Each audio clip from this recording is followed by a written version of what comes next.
আল্লাহর কসম নবী গো, আমি দোয়া করেছি গতকালকে রাত্রবেলা ঘুমের ঘরে স্বপ্ন দেখছি আমার আব্বা জান জান্নাতের একটা সুন্দর বাগানের মধ্যে ঘুরতেছে। আমি জিজ্ঞাসা করলাম, আব্বা এত সুন্দর জান্নাতের বাগান আপনি কেমনে পাইলেন? আমার আব্বা উত্তর দিছে, তোমার মতো একটা নেক সন্তান যারা দুনিয়াতে রাইকায় আসছে রে আবু হুরায়রা, ওই নেক সন্তানের দোয়ার বরকতে আমার আল্লাহ তাদের কবরের আযাব মাফ করে দিছে। মুমতাজুল আরিফিনের আম্মার জীবন ধন্য, আব্বার জীবন ধন্য, যাদের সন্তান মাদ্রাসায় পড়ালেখা করে তাদের জীবন ধন্য। আমার নবীজির কাছে আবু হুরায়রা জিজ্ঞাসা করে, নবী ও মায়ের নবী, আমার আল্লাহ আমার আব্বা জানলে কেমনে মাফ করলো? আমার নবীকে আবু হুরায়রা প্রত্যেকদিন রাত্রবেলা আম্মার জন্য আব্বার জন্য চোখের পানি ফালায়া কাঁদছ। আমি নবী ঘোষণা করেছি, কোন সন্তান যদি তার মায়ের জন্য তার বাবার জন্য চোখের মনি কোঠার মধ্যে একটা মাছির মাথা পরিমাণ পানি চাইরা দিয়া কান্না করে, ওই পানিটা মাটিতে পড়ার আগে আমার আল্লাহ তার মা বাবার কবরের আযাব মাফ করে দেয়। তাদের মা কবরে, আপনি কোন দিন আপনার মায়ের কবর জিয়ারত করেছেন? লাস্ট আপনি একবার বুকে হাত দিয়া বলেন। কবে লাস্ট আপনার বাবার কবর জিয়ারত করছেন? হাত দিয়া বলেন। আম্মা আব্বার রুহগুলো আপনার পাশে ঘোরাফেরা করে, আপনি তারার জন্য খাস করে দোয়া করেন না? আমার নবী কয়, সন্তানের দোয়ার বরকতে আমার আল্লাহ মা বাবার কবরের আযাব মাফ করে দেয়। বন্ধুরা রে, হে নবীর উম্মতের দল, আমার সুরসাকের বাবারা, পর্দার অন্তরালের মা বোনেরা, ইয়া রাসূলুল্লাহ, ইয়া হাবিবাল্লাহ, নবী আপনার কাছে জানতে চাই নসল কোনটা? নসল হইল হযরতে আদম আলাইহিস সালাতু ওয়াস সালামের সন্তানের নাম হযরত শীশ আলাইহিস সালাতু ওয়াস সালাম। এই ধারাবাহিকতায় আমার আল্লাহ পাক রব্বুল আলামিন আমাদেরকে আদম থেকে পর্যন্ত পাঠাইছেন, এটা হলো নসলের ধারাবাহিকতা। কিন্তু আমার মদিনার কামলিওয়ালা দয়াল নবী রহমাতাল লিল আলামিন নবীজি বলতেছেন, উম্মতেরা, নসলের ধারাবাহিকতা এক থাকলেও কোন সন্তান যখন জন্মগ্রহণ করে, জন্মগ্রহণ করার পরে ওই সন্তানের সামাজিক ধারাবাহিকতার কারণে একটা মুসলমান হয়, কারো সামাজিক ধারাবাহিকতার কারণে কেউ হিন্দু হয়, কারো সামাজিক ধারাবাহিকতার কারণে কেউ বৌদ্ধ হয়, কারো সামাজিক ধারাবাহিকতার কারণে কেউ খ্রিস্টান হয়। তবে সব সন্তান দুনিয়াতে আগমন করার পূর্ব মুহূর্ত পর্যন্ত এটা মুসলমান থাকে। কি থাকে? হিন্দু বলেন, খ্রিস্টান বলেন, বৌদ্ধ বলেন, অন্য যত ধর্মাবলম্বী বলেন, সবাই দুনিয়াতে জন্মগ্রহণ পর্যন্ত মুসলমান থাকে। তার সামাজিক ধারাবাহিকতা তারে অন্য ধর্মাবলম্বী বানায়। আমার দয়াল নবীজির হাদিস বিশারদের মধ্যে সবচাইতে বেশি হাদিস বিশারদের নাম হযরতে আবু হুরায়রা রাদিয়াল্লাহু তাআলা আনহু। জোরে কোন সুবহানাল্লাহ। হযরতে আবু হুরায়রা রাদিয়াল্লাহু তাআলা আনহু এখনো ইসলাম গ্রহণ করে নাই। আবু হুরায়রা আমার নবীর দরবারে সব সময় আসা যাওয়া করে।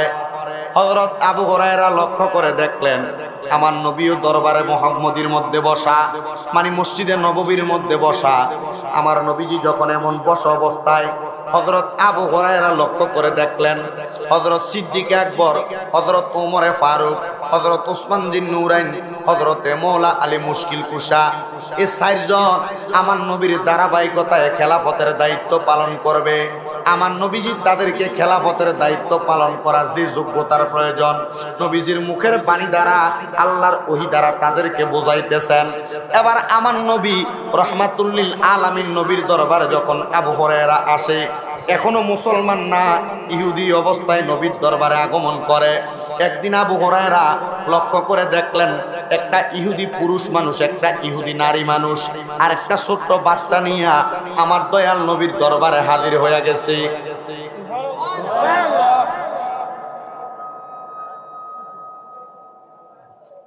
হযরত আবু হুরায়রা রাদিয়াল্লাহু তাআলা আনহু বলেন, আমি যখন দেখলাম ইহুদিটা এবং তার স্ত্রীটা, তার সন্তানটা আমার নবীর দরবারের সামনে আইসা ডাক দিয়া বলে, ইয়া রাসূলুল্লাহ, নবী গো, আপনি নবী, এই মুহূর্তে আমাদেরকে কালিমা পড়াইয়া দেন, লা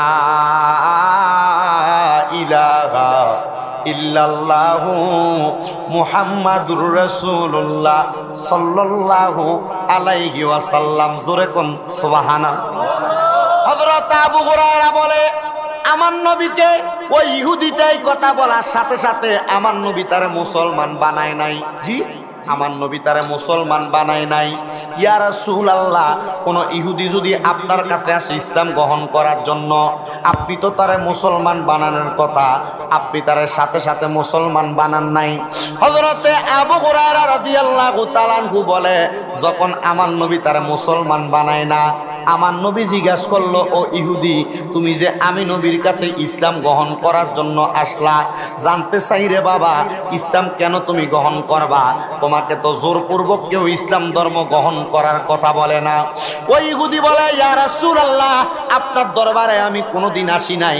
আব্দুল্লাহর বেটা মুহাম্মদ যাই না আপনার আমি ঘৃণা করতাম, আব্দুল মুতালিবের নাতি যাই না আপনাকে আমি ঘৃণা করতাম। নবী গো, এখন আমি আপনারে বড় ভালোবাসি। বলে, ইহুদি রে, এখন কেন তুমি ভালোবাসো তোমার কাছে জানতে চাই। ওই ইহুদি স্বামীটা এবং স্ত্রীটা দুইজনে মিলা ডাক দিয়া কয়, নবী গো, ইয়া রাসূলুল্লাহ, নবী গো, ও মায়ার নবী, এই যে দেখতে পাচ্ছেন মাত্র 6 বছর থেকে 7 বছর বয়সী আমাদের ছোট বাচ্চা, ইয়া রাসূলুল্লাহ, এই বাচ্চাটা আমাদের অনদেখায়, আমাদের দেখার শর্ত ব্যতীত আমাদেরকে ফাঁকি দিয়া আপনি নবীর দরবারে আইসা দাঁড়ায়া থাকতো। এ ইহুদি আর কি ঘটনা বলো? বলে, ইয়া রাসূলুল্লাহ, সে যখন আপনার দরবারে আইসা দাঁড়ায়া থাকতো, সন্ধ্যাবেলা বাড়িতে যাইতো, আমরা তাকে মারতাম, প্রহার করতাম, আমাদের কাছে ভালো লাগতো। বলে, কেন কেন?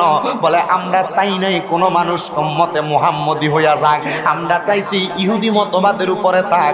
ইয়া রাসূলুল্লাহ, আমার সন্তানের গতকালকের একটা ছোট্ট ঘটনা আমাদেরকে অবাক করেছে। নবী ডাক দিয়া কয়, এই ইহুদি, তোমার কাছে জানতে চাই কোন ছোট্ট ঘটনা। বলে, ইয়া রাসূলুল্লাহ, শুনে নেন, গতকালকে রাত্রবেলা আমার এই ছোট্ট বাচ্চাটা পানির পিপাসার মধ্যে পিপাসাক্ত হইয়া আমি মারে ডাক দিছে। আমি মারে যখন একবার ডাক দিছে, মা গো মা, ও মা, আমি মা সন্তানের একটু পানির পিপাসা লাগছে, আপনি আমার একটু পানি দিয়া সহযোগিতা করেন। আল্লাহর কসম হুজুর, আমি মা বলছিলাম, বাবা নিজের হাতে পানি নিয়ে খাও। আমার সন্তান আমারে দ্বিতীয়বার ডাক দিছে, মা গো মা, আমার একটু পানি দেন, আমার পানির বড় পিপাসা। আল্লাহর কসম হুজুর, দ্বিতীয়বারও আমি আমার সন্তানকে পানি দেই নাই।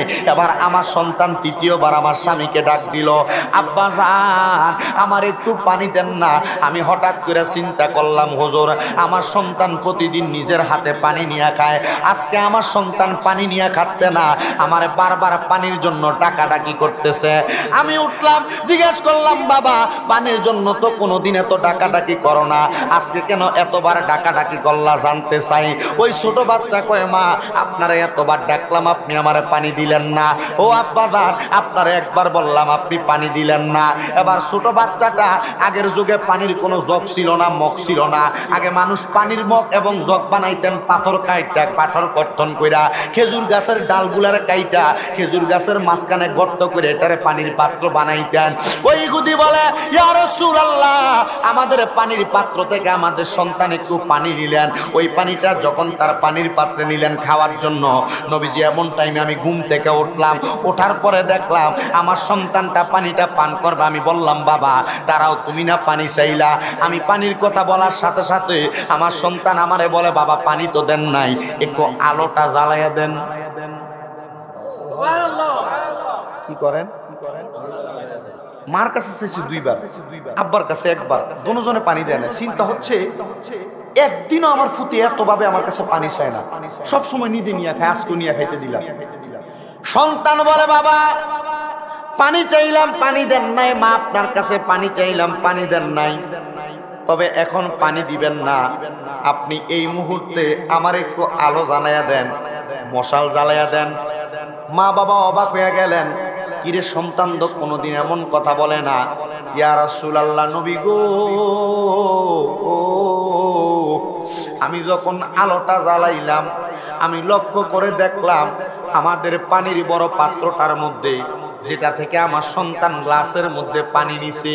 সন্তান কন্যারা দাঁড়ায়া দাঁড়ায়া দেখছি আমার নবীজি নবীর সাহাবায়ে কেরামকে পানি খাওয়ার সুন্নাত শিখাইতাছে।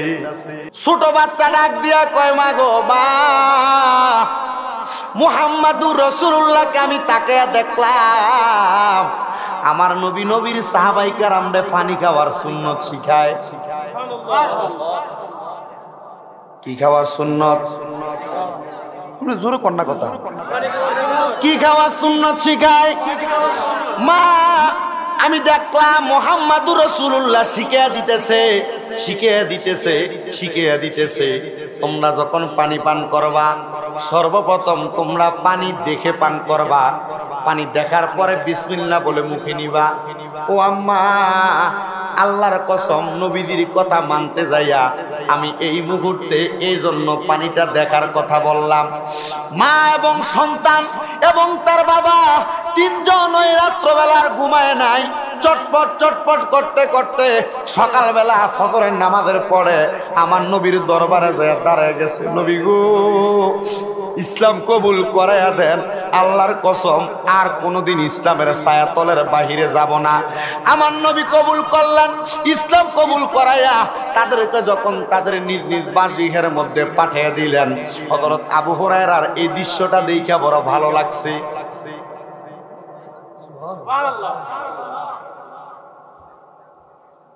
বড় ভালো লাগছে। এবার আবু হুরায়রা আমার নবীর দরবারে, ইয়া রাসূলুল্লাহ, ইয়া হাবিবাল্লাহ, আপনি আমার ইসলাম কবুল করায়া দেন। আবু হুরায়রা কি বলো, তুমি কেন ইসলাম কবুল করবা? ইয়া রাসূলুল্লাহ, অল্প কিছুক্ষণ আগে আপনার দরবারে যে আজব খেলাটা চলছে এটা দেখে আমার কাছে বড় ভালো লাগছে। আবু হুরায়রা, তোমার মা বাবার অনেক সম্পদ, ইসলাম গ্রহণ করলে কিন্তু সম্পদ পাইবা না। আবু হুরায়রা কই, ইয়া রাসূলুল্লাহ, যে ইসলামটাকে আল্লাহ পরিপূর্ণ জীবন ব্যবস্থা করছেন, করলাম না সম্পদের মায়া, করলাম না মা বাবার মায়া, আমি ইসলাম কবুল করতে চাই। আবু হুরায়রা রে, ইসলাম কবুল করলে সমাজের মানুষ তোমার আর জায়গা দিবে না। ইয়া রাসূলুল্লাহ, যেই জায়গার মধ্যে গেলে আল্লাহ রাসূল আমার জায়গা না দিবে, তাহলে দুনিয়ার জায়গা দিয়ে আমার কি লাভ হবে? হযরতে আবু হুরায়রা কই, নবী গো, আমারে আর দেরি করেন না, কালিমা পড়ায়া দেন। আমার নবী কই, আবু হুরায়রা, মা তোমার জায়গা দিবে না। আবু হুরায়রা কই, নবী গো, জায়গা দিবে না, প্রহার করবে, কষ্ট দিবে, মেনে নিলাম গো নবীজি। আমার নবী রহমাতুল লিল আলামিন নবী যত প্রস্তাব দেয় আবু হুরায়রা কই কবুল করলাম, যত প্রস্তাব দেয় আবু হুরায়রা কই কবুল করলাম, যত প্রস্তাব দেয় আবু হুরায়রা কই কবুল করলাম।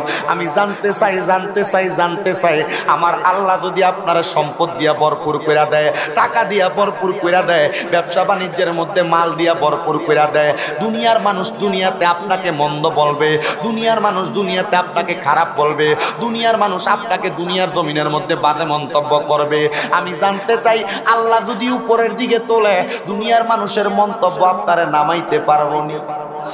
ধরে কোন নামাইতে পারবো নি? হযরত আবু হুরায়রার অন্তরে ঈমানের প্রেম লাগা গেছে। আবু হুরায়রার নবী যত শর্ত দেয় কবুল, আবু হুরায়রার নবী যত শর্ত দেয় কবুল, আবু হুরায়রার নবী যত শর্ত দেয় কবুল।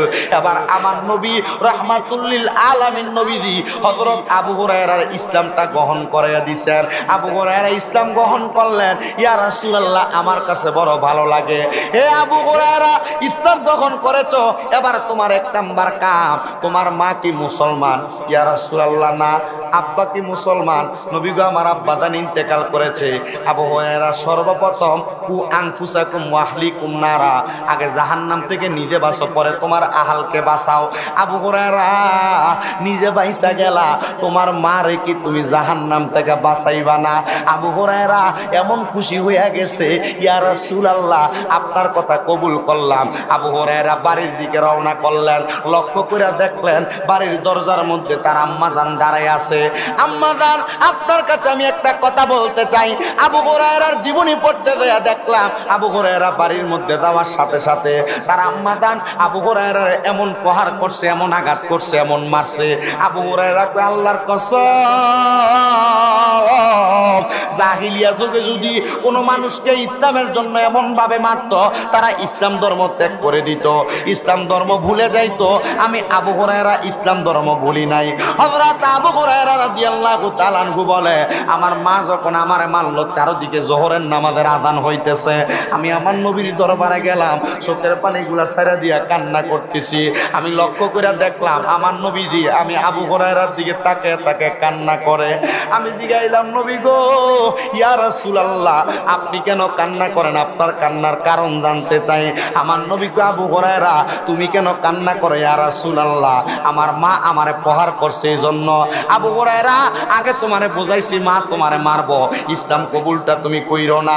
আবু হুরায়রা কই নবী গো আমার মা আমারে মারছে, আল্লাহ এবং তার রাসূল আমারে মোহাব্বত করছে।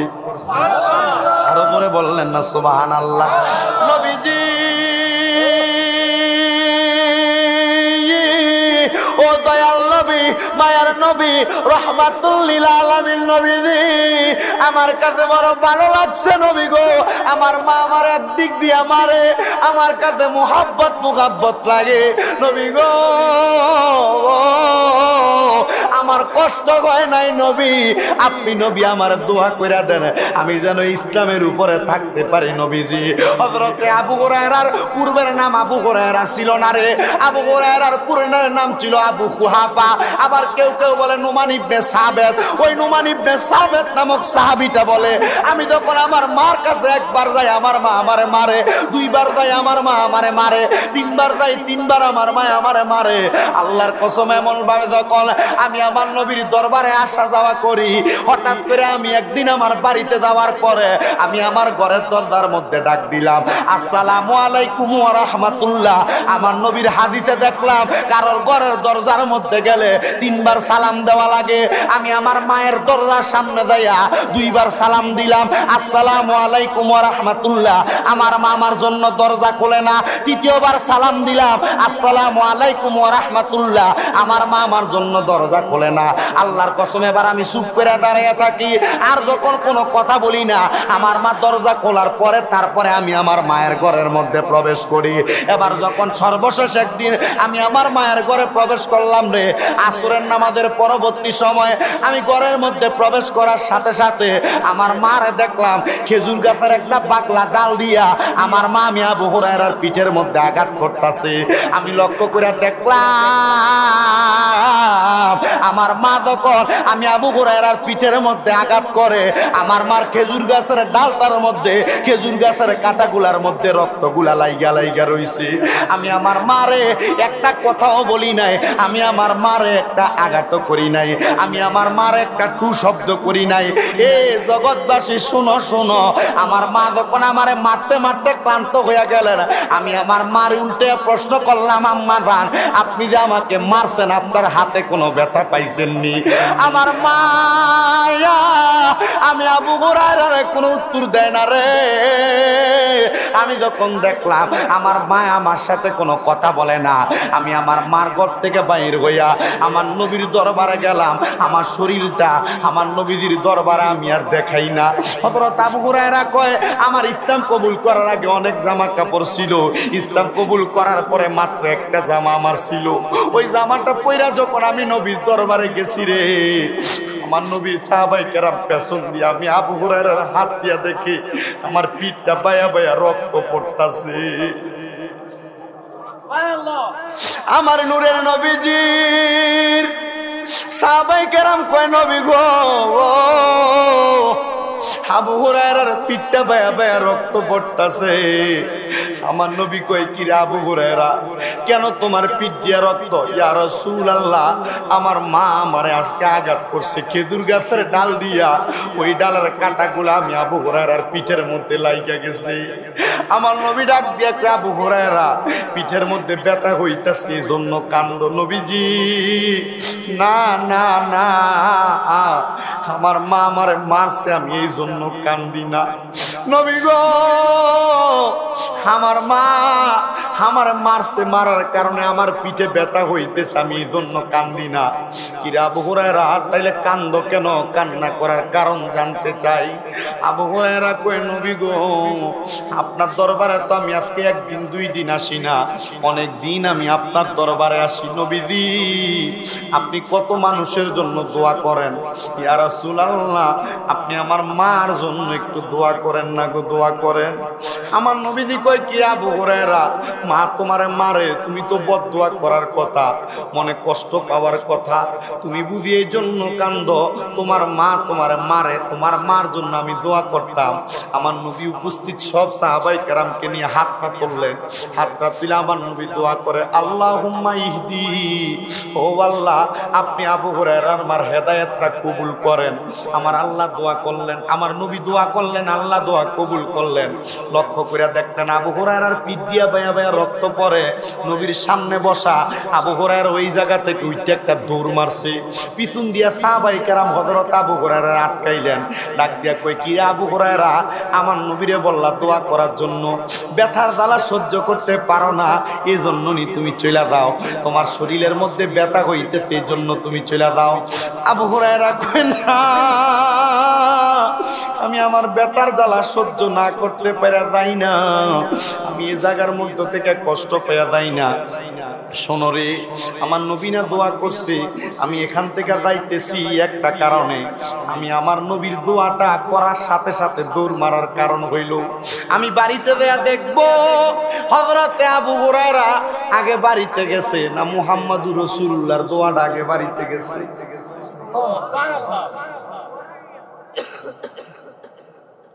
আমি বাড়িতে যা দেখবো আমি আবু হুরায়রা আগে বাড়িতে গেছি না আমার নবীর দোয়াটা আগে বাড়িতে গেছে।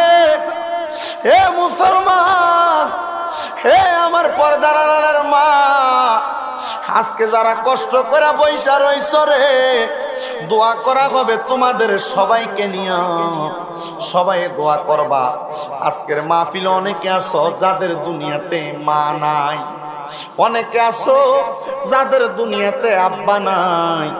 আমার ভাই মুমতাজুল আরেফিন খেলালি প্রতি বছর আপনাদের এলাকাবাসী গুলারে নিয়ে মাহফিল করে, ওনারও মাও নাই বাবাও নাই। আল্লাহর কসম রে, পর্দার অন্তরালে কত মা বোনের আছে যাদের মাও নাই বাবাও নাই।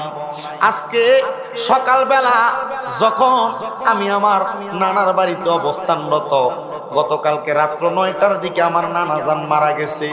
এ বাবারে, মারা যাওয়ার পরে আমি আমার নানার লাশটার কাছে এই রাত্র 9টা থেকে আজকে সকাল পর্যন্ত একটানা নানার লাশটার কাছে বসা ছিলাম।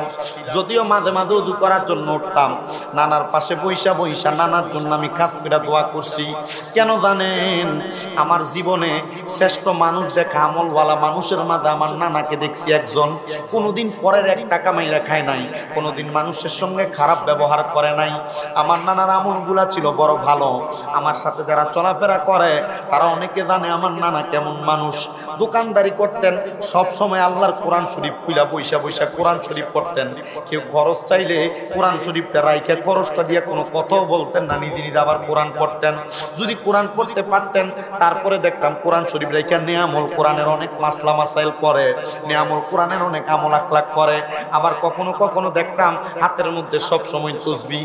আমি আমার চোখের দেখাই দেখছি আমার নানা জান যখন এই আমলগুলা করে তসবিহ হাতে থাকে, যখন কোনো উজু ভাঙ্গা যায় উনি ওনার তসবিহটা রাইখে কোরআন শরীফ রাইখা দোকান ফালাইয়া দিয়ে উনি উজু করার জন্য চলে যায়। আমি একদিন জিগাইলাম, না আপনি যে দোকানটা ফালাইয়া দিয়ে চলে যান, আপনার দোকান কি মানুষ লুটতরাজ করবে না, মানুষ কি খাবে না? উনি আমাকে উত্তর দিছে, রে নাতি, আমি সব সময় অন্তরের মধ্যে একটা বিশ্বাস রাখি, ইয়া আইয়ুহাল্লাযীনা আমানুত্তাকুল্লাহা ওয়াল তানজুর নাফসুম মা কদ্দামাত লিগাদিন ওয়াত্তাকুল্লাহা ইন্নাল্লাহা খাবীরুম বিমা তা'মালুন। সবচেয়ে ভয় আমি আল্লাহরে করি, আমি চিন্তা করি আমার এই মালগুলা সম্পদগুলো আমার আল্লাহর পক্ষ থেকে আমি পাইছি, কেউ যদি নিয়ে যায় সে আল্লাহর বান্দা, মালগুলো আল্লাহর মাল সে নিয়ে যাবে। তবে আমার বিশ্বাস আমার এই মালের মধ্যে কোনো হারাম জিনিস নাই, এই মাল কেউ নিয়ে যাবে না, এমন তাকওয়া ছিলেন তিনার। আমি একটা কথা আপনাদেরকে বলতে চাই, আজকে আমি এই সুন্দর সুন্দর দৃশ্যগুলা দেখেছি, কিন্তু আমি অন্তরের মধ্যে একটা ভয় ধারণ করেছি। আমার নানা চলে গেছে, বাবা চলে যাবে, আমি চলে যাব, আপনারাও চলে যাবেন, ইসলাম গ্রহণ করছেন, নামের মুসলমান আছেন, আজান হয় মসজিদে, জুমার নামাজে সব ইমামরা আপনাদেরকে সকল রকমের কথা বলে, কিন্তু আমলে জিন্দিগিতে আপনারা কোনো কিছু বাস্তবায়ন করেন না। একটাবার চিন্তা করেন। আমি আপনাদের সবার কাছে শুধু বলতে চাই, পর্দার আড়ালে যে মা বোনেরা আছে, তাদের অনেকের তো দুনিয়াতে মা নাই, অনেকের তো দুনিয়াতে বাবা নাই। আপনার কি মনটা চায় না আপনার মারে আপনি একবার মা বলে ডাকতেন, আপনার বাবারে আপনি বাবা বলে ডাকতেন? আপনার মা যে কবরে চলে গেছে, আপনার বাবা যে কবরে চলে গেছে, লাখ লাখ টাকা ইনকাম করতে পারে নাই, 500-1000 টাকা ইনকাম করে আপনি সন্তানকে দামি দামি জামা কাপড় পরাইছে, ঘরের মধ্যে যদি 3 টুকরা মাছ রান্না করতো, আপনার মা আপনার 1 টুকরা খাওয়াইতো, আপনার বাবার 1 টুকরা খাওয়াইতো, আর মায়ের মাছের টুকরাটা মা না খেয়ে ঝুল দিয়া ভাত খেয়ে ফেলাইতো। মা জননী সন্তানের জন্য রাত্রবেলা মজা করে ভাত খাবে মনে কইরা ওই মাছের টুকরাটা মা রাইখা দিত। আজকে আপনার মা অন্ধকার কবরে, আপনি সন্তানের ঘরের মধ্যে হাজার হাজার মেহমান খাবার খায়, কত দামি দামি খাবার খান, আপনার মার মুখে আপনি 1 লোকমা খাবার তুলে দিতে পারেন না। আপনার বাবার কষ্টের কথা আপনি ভুলে গেছেন। আপনার বাবা জান আপনার দুনিয়াতে তো কষ্ট করে মানুষ করছেন, টাকা পয়সা মনে করে নাই। ঈদের নামাজে যাইলেন, আপনি নতুন জামা কাপড় পরে যাইতেন, আপনার বাবার পরনে সিরা লুঙ্গিটারে আব্বা পরে যাইতো, পুরান পাঞ্জাবিটারে আয়রন করে বাবা জান ঈদগাহে যাইতো। যদি প্রশ্ন করা হইতো, ও আব্বা জান আপনি কি নতুন জামা কাপড় পরবেন না, আব্বা জান অভাবের কথা বলতেন না, উত্তর দিতেন, বাবারে আমরার কি এখন আর ঈদের বয়স আসেনি, এখন তোমরা ঈদ করবা। আজকে আপনাদের অনেকের এমন আব্বা কবরে লাখ লাখ টাকা কামাই করেন, হাজার হাজার টাকা কামাই করেন, আব্বারে 500 টাকা দিয়ে একটা লুঙ্গি কিনা পরাইতে পারেন না।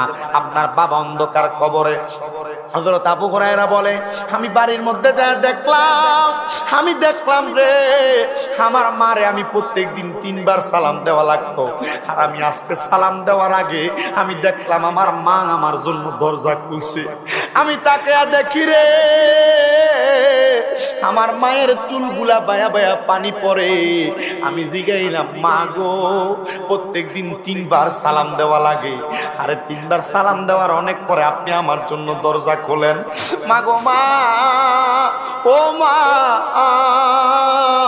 আজকে কেন বলা লাগলো না? মা ডাক দিয়ে কয়, আবু হুরায়রা প্রত্যেকদিন তোমার এত মারামারি, তোমার কি কষ্ট লাগে না রে আবু হুরায়রা? আমি চিন্তা করলাম আজকে তোমার এমন মারলাম, মারার পরেও তুমি ইসলাম এখনো ছাড়ো নাই। আবু হুরায়রা আমি চিন্তা করলাম যে ইসলাম গ্রহণ করার পরে মায়ের কষ্ট ভোগ করতে তার সহ্য হয়, মায়ের কষ্ট তার কাছে আনন্দদায়ক লাগে। আমি নিয়ত করলাম, আবু হুরায়রা আমি এই মুহূর্তে তোমার নবীর কাছে ইসলাম কবুল করব। আবু হুরায়রা কয়, মা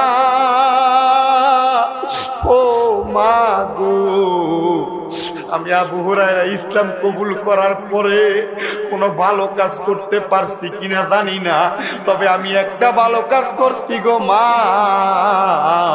আপনি মারে আমি ইসলাম কবুল করাইছি। এ যুবক ভাই, মুরব্বী রে, হে মুরব্বী, হে পর্দার অন্তরালের মা, মা বাবা মুসলমান ছিল, কিন্তু তোমার মা বাবা কবরে কেমন আছে তুমি জানো না। জিগা মমতাজুলারি পিণ্ডে জিগা, লাখ লাখ টাকা কামাই করে, যে টাকার হিসাব সে এখনো জানে না। মাহফিল করে বছরে বছরে টাকা ইনকাম করে, কিন্তু চোখের সামনে কত মানুষ ঘোরাফেরা করে, মার একটা কাপড় কিনা পরাইতে পারে না। দিকে আব্বা হারাইতে হয়ে গেছে, আব্বারে 500 টাকার একটা লুঙ্গি কিনা পরাইতে পারে না। আবু হুরায়রা মার ইসলাম কবুল করে আমার নবীর কাছে নত শিরে দাঁড়ায় রয়েছে, ডাক দিয়া কই, ইয়া রাসূলুল্লাহ আমার বাবা তো ইহুদি অবস্থায় মারা গেছে, নবী গো, ও মায়ার নবী, আপনি নবী আমারে বলেন না আমার বাবা কি মুসলমান হইতে পারবে কিনা, আমার বাবার কবর নাজাত হবে কিনা। আমার নবী আবু হুরায়রা, কোন সন্তান যদি তার মায়ের জন্য দোয়া করে, কোন সন্তান যদি তার বাবার জন্য দোয়া করে, আমার আল্লাহ পাক রব্বুল আলামিন ওই সন্তানের দোয়ার বরকতে তার মা বাবারে মাফ করে দেয়। আবু হুরায়রা, ও আবু হুরায়রা, তুমি তোমার আব্বা জানের জন্য খাস করে করে দোয়া করো। লাখ টাকা কোটি টাকা কামাই করতে পারবেন, কিন্তু আপনি আপনার সন্তানের জন্য কোনো কিছু করতে পারবেন না। আবার আপনি সন্তান আপনার বাবা বাবা মায়ের জন্য কিছু করতে পারবেন না। বাড়ির মধ্যে আইসা দেখবেন আপনার টাকা আছে, পয়সা আছে, আপনার বাবা নাই। বাড়ির মধ্যে আইসা দেখবেন আপনার সব আছে, আপনার মা নাই। ওরে দরজাটা খুলতে খেয়ে যাই ধোকা, বাবা বুঝি বলছে এলে নাকি খোকা। বুকের ভিতরটা লড়ে চড়ে উঠে, সবাই আছে শুধু মানে, শুধু বাবা নেই। বলেন শুধু মানে, হে শুধু বাবা নেই। দরজাটা খুলতে খেয়ে যাই ধোকা, বাবা বুঝি বলছে এলে নাকি খোকা। বুকের ভিতরটা লড়ে চড়ে ওঠে, সবাই আছে শুধু মানে, শুধু বাবা নেই। এই গতকালকে থেকে এখন পর্যন্ত বাস্তবিক একটু কথা বলি শোনেন। আমার নানা যখন ইন্তেকাল করছে, আমি যখন ওনার পাশে গেলাম, আমি দেখলাম আমার ছোট মামা ঘর থেকে বের হয়ে গেছে। আমার নানি অন্য রুমে, আমার খালারা অন্য রুমে। আমি আর নানার মুখটার মধ্যে হাত দিছি, দেখছি কোনো বাতাস আসে না। হাতের মধ্যে ধরে দেখলাম অক্সিজেন অতিবাহিত হয় কিনা, হয় না। আমি দেখলাম আমার খালাগুলা গড়ায় গড়ায় কান্দি।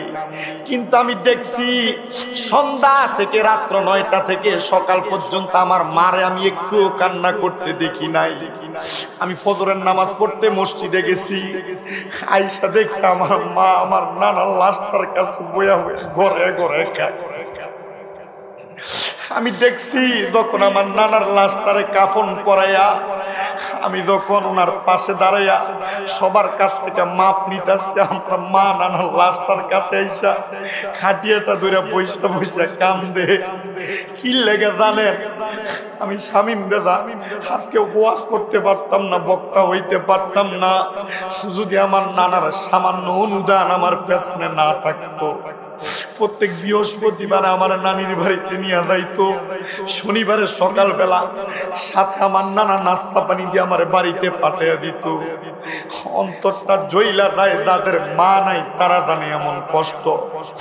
আমার মামা সাভার থেকে আসছে রাত্র 2টা বাজে।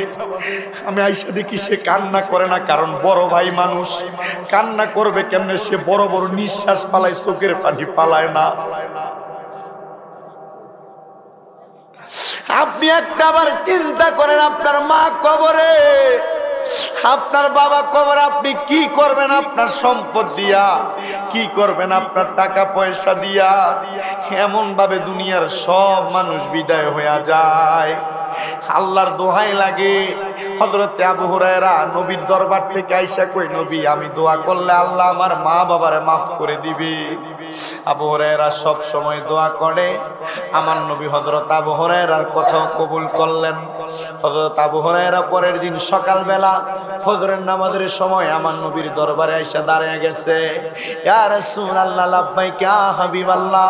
কি রে আবু হুরায়রা, এত সকাল তো কোনোদিন তোমার আমার দরবারে দেখি না।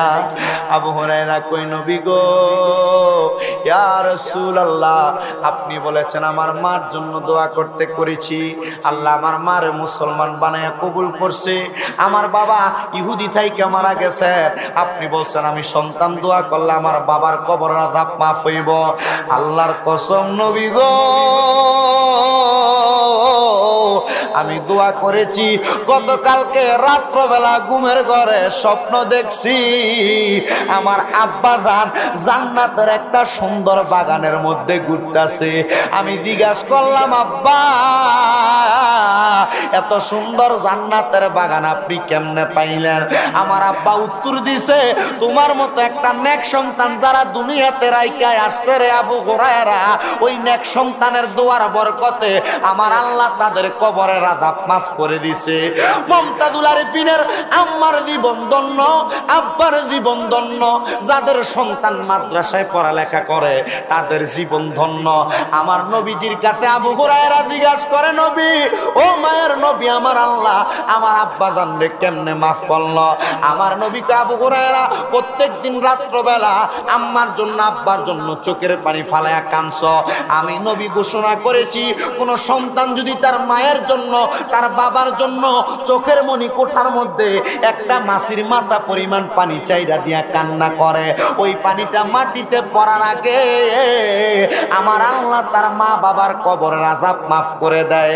তাদের মা কবরে, আপনি কোন দিন আপনার মায়ের কবর জিয়ারত করেছেন? লাস্ট আপনি একবার বুকে হাত দিয়া বলেন। কবে লাস্ট আপনার বাবার কবর জিয়ারত করছেন? হাত দিয়া বলেন। আম্মা আব্বার রুহগুলো আপনার পাশে ঘোরাফেরা করে, আপনি তারার জন্য খাস করে দোয়া করেন না? আমার নবী কয়, সন্তানের দোয়ার বরকতে আমার আল্লাহ মা বাবার কবরের আযাব মাফ করে দেয়। বন্ধুরা রে, হে নবীর উম্মতের দল, আমার সুরসাকের বাবারা, পর্দার অন্তরালের মা বোনেরা, কেউ যদি এমন আব্বাই আম্মার মনে কষ্ট দিয়া থাকো, দাও তোমার পাগুলা আমার সামনে দাও, আমি শামীম রেজার জিব্বা দিয়া তোমার পাও পরিষ্কার কইরা দিমু। তবুও নিয়ত করো, ওই আম্মা আব্বার মনে যদি তুমি কষ্ট দিয়া থাকো, এখান থেকে বাড়িতে যাইবা, বাড়িতে যাইয়া আম্মা আব্বার পাগুলার আঞ্জা কইরা ধরবা, ধরে ডাক দিয়া কইবা, মা আপনার সঙ্গে অন্যায় করেছি, আব্বা আপনার সঙ্গে অন্যায় করেছি, আল্লাহর রাস্তায় আপনি আমারে মাফ করে দেন। হুজুর আম্মা আব্বার পায়ে কেন ধরব? আম্মা আব্বার পায়ে ধরলে কি শিরিক হবে না? আমার নবী কয়, না না না, মাঝে মাঝে সুযোগ পাইলে আম্মা আব্বার কদম বুসি, মানে মার পায়ে চুমা দিবা, বাবার পায়ে চুমা দিবা। আমি যদি জিজ্ঞাসা করি এখানে কেউ কোনোদিন মা বাবার পায়ে চুমা দিছেননি, প্রশ্ন হবে দুই একজন পাওয়া যাইলেও যাইতে পারে, কিন্তু আমি মনে হয় না বেশি সন্তান পাবো মা বাবার পায়ে চুমা দিছেন। বলে হুজুর চুমা দিব দূরের কথা, দুই আম্মা আব্বার পা ধরে সালামি তো করি না, আমার শরম লাগে। আমার নবী কয়, না, আম্মা আব্বার কদম ধরে চুমো করবা, আম্মা আব্বার কদম বুসি করবা, আমার আল্লাহ তোমার গুনাহ মাফ করে দিবে। হুজুর মা বাবার পায়ে চুমা দিব শ্রদ্ধার অন্তর্ভুক্ত হবে? না না না না, হবে না। আমার নবী কয়, চুমা দিবা তো চুমা দিবা, আল্লাহর জান্নাতের চৌকাঠে চুমা দেওয়ার সওয়াব পাইবা। জান্নাতের ছাবি আমার মা, মা গো, জান্নাতের ছাবি আমার মা, বলেন জান্নাতের মা গো, জান্নাতের ছাবি আমার মা। ওরে মা যার বেঁচে নাই তার মতো দুঃখী নাই, মা যার বেঁচে নাই তার মতো দুঃখী নাই, খালা ফুফু মায়ের মতো না, বলেন খালা ফুফু মায়ের মতো না, মা গো, জান্নাতের ছাবি আমার মা, বলেন জান্নাতের ছাবি আমার মা গো, জান্নাতের ছাবি। ওরে বাবা তুমি কেমন আছো ছোট মাটির ঘরে, তোমার কথা হৃদয় মাঝে পড়ছে বারে বারে, বাবা গো বাবা, বাবা গো বাবা। হে যুবক ভাইরা, মুরব্বী বাবাজিরা, পর্দার অন্তরালের মা বোনেরা, সরষাকের আম্মুজিরা, যদি আম্মা আব্বার মনে কষ্ট দিয়া থাকো, আজকে ওয়াদা করো এখান থেকে বাড়িতে যে মা বাবার পায়ে ধরে মাপ চাইবা, সুযোগ পেলে চুমা দিবা। সাহাবায়ে কেরাম আমার নবীজির কথা শুই না মা বাবার কদমে চুম্বন করতেন, আর আমার আল্লাহ তাদের আমলনামার মধ্যে জান্নাতের চৌকাঠে চুম্বন করার সওয়াব দিয়া দিতেন। এই জন্য যুবক ভাইরা, মুরব্বী বাবাজিরা, পর্দার অন্তরালের মা বোনেরা, আপনাদের সবার কাছে আবদারটা থাকবে। অনেক সন্তান আছেন আজকের মাহফিলের আওয়াজ শুনতেছেন, যারা কুলাঙ্গারের মতো কর্ম করেছেন, বউয়ের কথা শুই না ভাইয়ে ভাইয়ের ঝগড়া লাগে আম্মা আব্বারা জুদা করে দিছেন। আল্লাহর দোহাই লাগে এমন কোন সন্তান যদি আমার ওয়াজ শুনেন, আপনার মতো শ্রোতার আমার দরকার নাই, বলে হুজুর মা বাপরে জুদা করছেন কেন? মা বাপরে জুদা করার কারণে আপনি সন্তান জান্নাতের মেহমানদারি হারাইছেন। মা বাপরে জুদা করার কারণে আপনার কামাইয়ের বরকত হারাইছেন। মা বাপরে জুদা করার কারণে আপনি আপনার দুনিয়ার বরকত আপনি হারাইছেন। আল্লাহর দোহাই লাগে যুবক ভাইয়েরা, মুরব্বী বাবাজিরা, আম্মা আব্বারে কেউ যদি জুদা করে থাকেন, আবারও বলি পারলে আপনি আপনার পাও দিয়ে আমার সামনে দেন, আমি আমার জিহ্বা দিয়ে আপনার পাও আমি পরিষ্কার করে দিব। তবু আপনি আপনার মা বাপরে জুদা করবেন না। এখান থেকে যাইয়া মা বাবার পাগুলার মধ্যে পুরা ডাক দিয়ে দিয়ে মাপ চাইবেন। যতক্ষণ পর্যন্ত আপনার মা আপনার বাবা আপনি সন্তানকে মাপ না করছে, ততক্ষণ পর্যন্ত আপনি আপনার মা বাবার পাও ছাড়বেন না।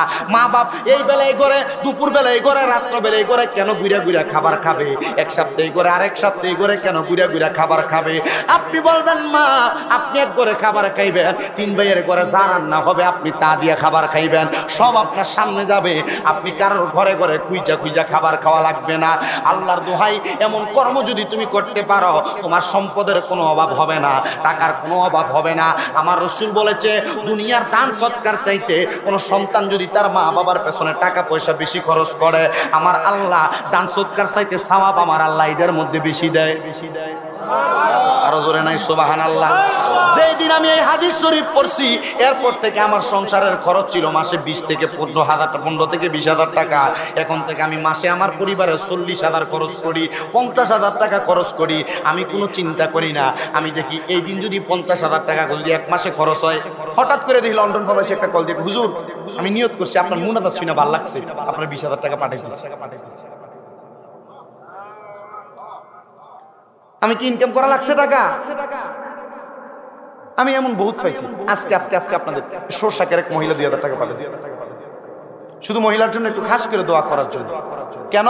হুজুর আমার সন্তান তার নানুর জন্য দোয়া চাইছে, আমার মা ইন্তেকাল করেছেন, খাস করে দোয়া করবেন, ছেলেটা উমানে আছে, আপনি একটু খাস করে আমার জন্য দোয়া করবেন।